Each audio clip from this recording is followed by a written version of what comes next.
Hey, it is Sunday, May 21st. I am a little late, so I apologize. I try to do these on Fridays, but had a bit of a busy weekend. I'm gonna go pretty quick today. I'm not having a super great day.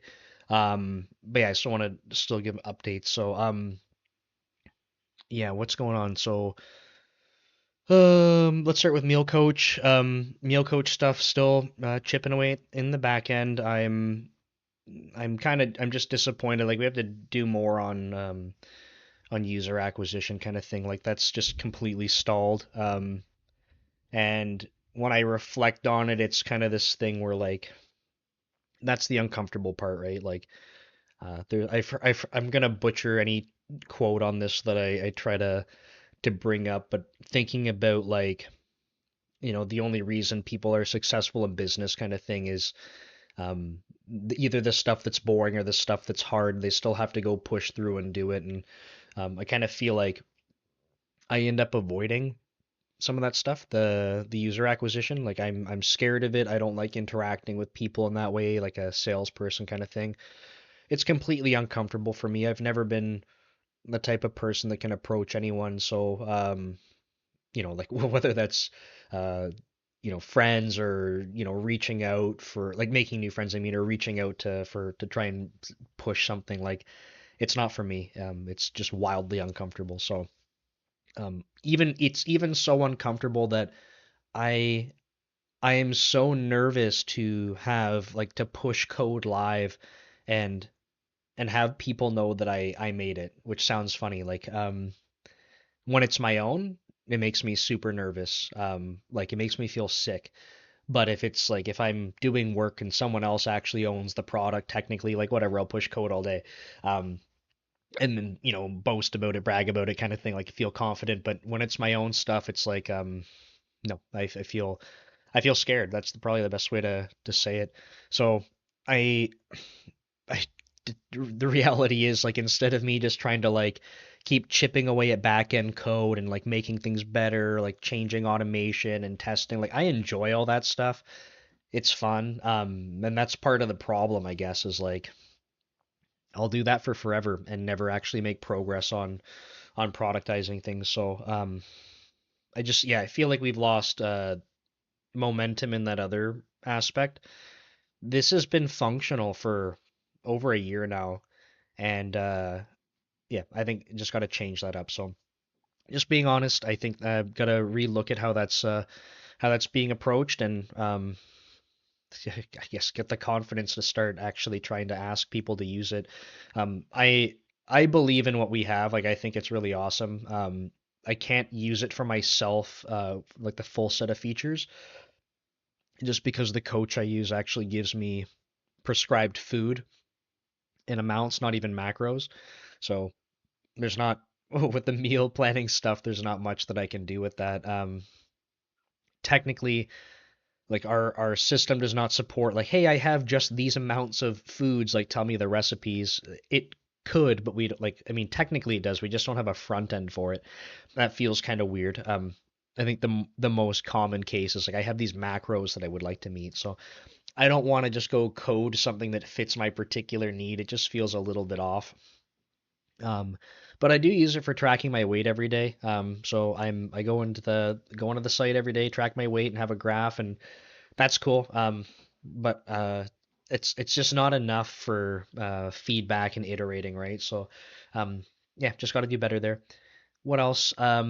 Had that side project kind of going on for some digital recovery stuff, trying to look at some optimizations there. That's made some really helpful videos in terms of getting people to the channel. So that's been kind of cool. Um, Definitely learning a lot there about really like constraints around spans and how to try and write more performant code in places I hadn't really considered it before. It's bizarre. It feels like I'm learning like a C sharp from scratch when I have to dive into some of these areas, which is wild to say because I've been using C sharp for like just under 15 years. And having to go learn something and just feeling like I'm a complete beginner in a language that I'm so familiar with just feels like super awkward. So anyway, that's really cool. Um, I've put out, well, let's switch over to content creation. I didn't get a blog out last week. I should, when I post this, I should switch over to WordPress and just get the blog out that I wanted to write. I made the video last week saying I was going to do it and I just never did. So that's my, that's my fault. I'm the only one I can blame. So I'm saying I'm gonna do that. I should really do that. Um, but content wise, I've noticed I've put out a couple videos that I actually skipped an engineering, like a general software engineering video this week. Just skipped it, and I put out two, well, in total three like programming videos. One was kind of like pretty beginner focused, and the other two were kind of a mix of like beginner intermediate. But the the actual responses on the videos themselves, like way more engagement, so that was cool. Um, Unless I just got super lucky picking like a title and thumbnail, but I feel like they're consistent enough that it's like not. I feel like it's mostly the content, which is interesting. So I think I'm a little bit ahead on video creation though. I think I have two recorded but not edited. One's a beginner programming one, one is a software engineering one. So I'm gonna try to edit those today and have them ready to go for this week. So that'll be good. But otherwise, yeah, like I think today I got back over 700 subscribers. I had only gone over that when Code Wrinkles, that YouTube channel, had given me a shout out. I had a huge, well, huge for me, right? Relatively, I had a huge spike in follow or subscribers, and it went up to like mid 700s, but then went back down to like below 600 or like mid 500 or something. So I've been like recovering back to, above 700 for a little bit. Um, and yeah, it's been challenging. It's really demotivating to see that subscriber number drop.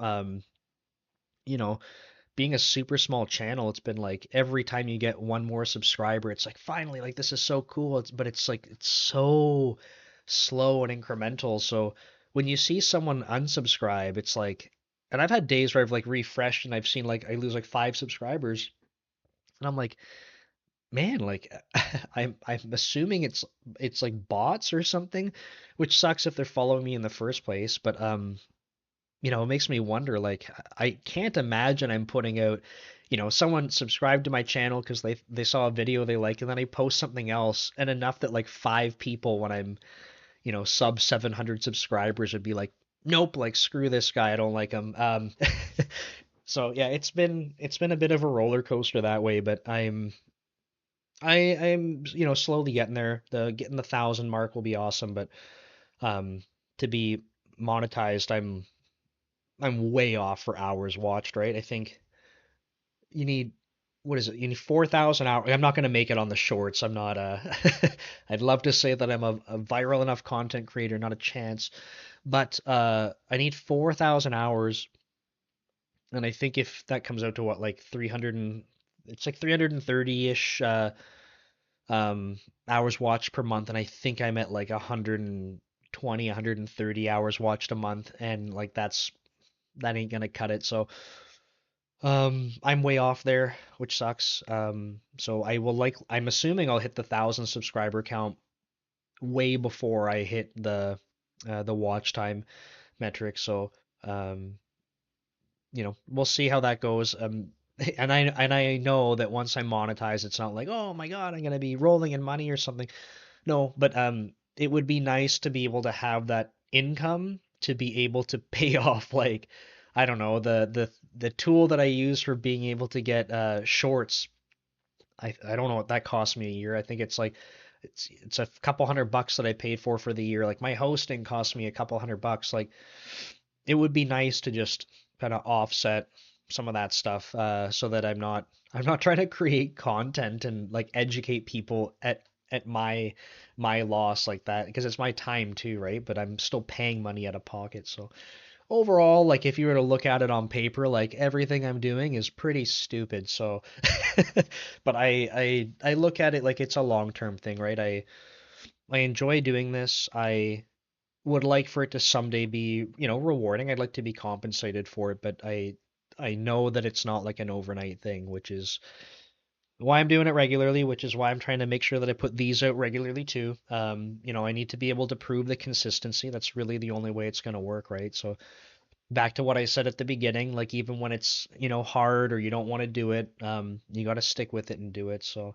maybe that's a good spot to wrap up. Like I said, not a not a stellar day for me. So just I don't know, I'm gonna put my head back down and get into some code and after that blog, I guess, right? I don't want to forget about that again. So thanks for watching. I do appreciate all the support, and we will see you next week.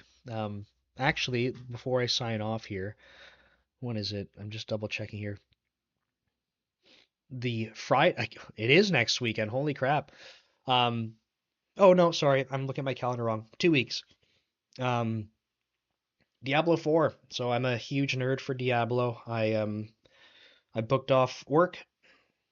I don't I don't ever take vacation, so I'm booking off work. I have the Ultimate Edition or whatever it's called, so I have the early access, and I'm gonna play video games for a few days straight, and it's gonna be awesome. So I haven't done that since Diablo 3 came out like 12 years ago or something, or however long ago. I think I was still in university.